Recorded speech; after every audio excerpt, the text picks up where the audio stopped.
గౌరవనీయులు కేజీఎఫ్ అధ్యక్షులు జట్టి కుసుమకుమార్ గారు, మాన్యులు గౌరవనీయ తెలంగాణ ముఖ్యమంత్రి వర్యులు రేవంత్ రెడ్డి గారు, వేదిక మీదున్న అతిరథ మహారథులు, ప్రపంచవ్యాప్తంగా ఈ కమ్మ గ్లోబల్ సమ్మిట్కి వచ్చేసిన పెద్దలు అందరికీ పేరు పేరున హృదయపూర్వక నమస్కారాలు. కుసుమకుమార్ గారు చెప్పారు, కమ్యూనిటీ పరంగా కమ్మ సామాజిక వర్గం ఈరోజు సమాజంలో పోషిస్తున్న పాత్ర శతాబ్దాల క్రితమే అన్ని రంగాల్లో కూడా ఎలా ఎదిగారు, ఎక్కడ ఉపాధి అవకాశాలు ఉంటాయి అక్కడికి వెళ్ళి కష్టపడి అందరికీ తల్లో నాలుకలాగా ఉపయోగపడే కమ్యూనిటీ కమ్మ కమ్యూనిటీ. అయితే ఒక కులం వల్ల ఎవరు పెరగరు, కానీ పలానా కులంలో పుట్టానని చెప్పుకోవటం గర్వకారణంగా ఉంటుంది. ఈరోజు ఈ కమ్యూనిటీలో మనం చూస్తే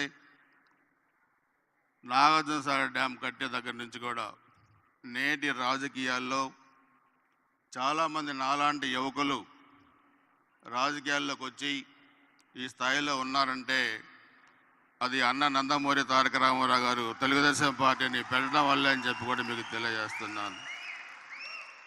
అన్నగారికి కులాలు మతాలు లేవు.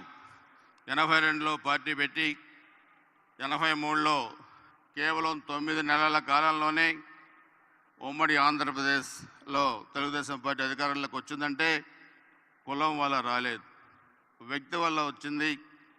ఆ వ్యక్తి వ్యవస్థకు మంచి చేస్తాడనే ఒక నమ్మకంతోనే వచ్చింది. ఎంతోమంది ఆ రోజు వేదిక మీద వసంత నాగేశ్వర గారు ఉన్నారు, అన్న నందమూరి తారక రామారావు గారు క్యాబినెట్లో హోంమంత్రిగా పనిచేశారు. ఎంతోమంది అన్ని కులాలకు చెందిన చదువుకున్న వ్యక్తులందరూ కూడా ఎమ్మెల్యేలుగా, మంత్రులుగా, పార్లమెంట్ సభ్యులుగా, కేంద్ర మంత్రులుగా, కేంద్రంలో స్పీకర్లుగా కూడా పనిచేశారంటే అన్ని కులాలను గౌరవించే ఒక వ్యక్తిత్వం ఈ కమ్మ కులంలో ఉంది, నాయకుల్లో కూడా ఉంది. మేము కూడా అన్న నందమూరి తారక రామారావు గారి ఆశీస్సులతో 1994లో 28 సంవత్సరాలకే మొట్టమొదటిసారిగా ఎమ్మెల్యేగా ఎలక్ట్ అయ్యాం. 7 సార్లు వరుసగా పోటీ చేసి 5 సార్లు ఎమ్మెల్యేగా ఎలక్ట్ అయ్యాం. సో ఈరోజు రాజకీయాల్లో ఉన్న కొంతమంది వ్యక్తులు పరస్పరంగా కులాలను గౌరవించుకోలేని ఒక వ్యక్తులు అహంకారంతో కులాలకి అన్ని విధాలుగా అంటగడుతున్నారు. రాజధానికి కులాలు అంటగట్టారు, ఎన్నికల కమిషనర్కి కులాలు అంటగట్టారు, కరోనాకి కులాలు అంటగట్టారు. అందుకే ఒకసారి మనం ఆలోచిస్తే చంద్రబాబు నాయుడు గారు అరెస్ట్ అప్పుడు ఇక్కడ కూడా నిరసన ప్రదర్శన జరిగితే పోయి మీ రాష్ట్రంలో చేసుకోండి, నిరసన ఇక్కడ వద్దన్నారు ఆనాటి పాలకులు.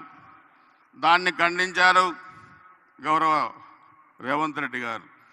అందుకని మీ రాష్ట్రంలో చేసుకోమన్న వ్యక్తులకి రాష్ట్రాన్ని పదవి లేకుండా చేశారు ఈరోజు. అది కూడా గుర్తుపెట్టుకోవాలి. రాజకీయాల్లో ఎవరైతే మరి అవమానాలను పడతలుగా మార్చుకున్న వ్యక్తులు ఉన్నారు ఈ కులంలో.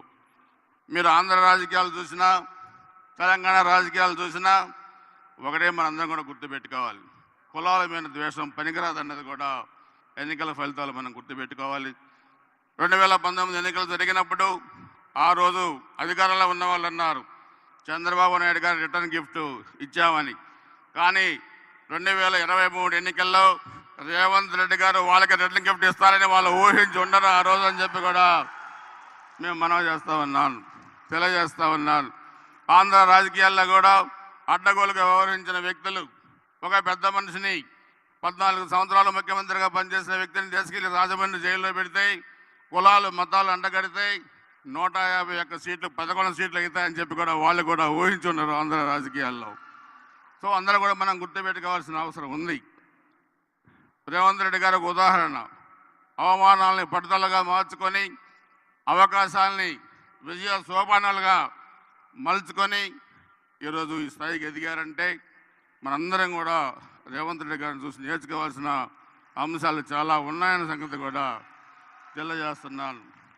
ఆ రోజు జైల్లో పెట్టారు, ఒకటే శపథం చేశారు, నువ్వే ముఖ్యమంత్రి పదవిని అడ్డుపెట్టుకొని నన్ను అరెస్ట్ చేశావు, అదే ముఖ్యమంత్రి పేట నేను కూర్చుంటానని శపథం చేసి ముఖ్యమంత్రి అయిన వ్యక్తి రేవంత్ రెడ్డి గారు అని చెప్పి కూడా మీ అందరిగా స్పష్టంగా తెలియజేస్తా ఉన్నాను. అందుకే కులాలకు అతీతంగా మతాలకు అతీతంగా మనం వ్యవస్థల్లో ముందుకు వెళ్ళాలి.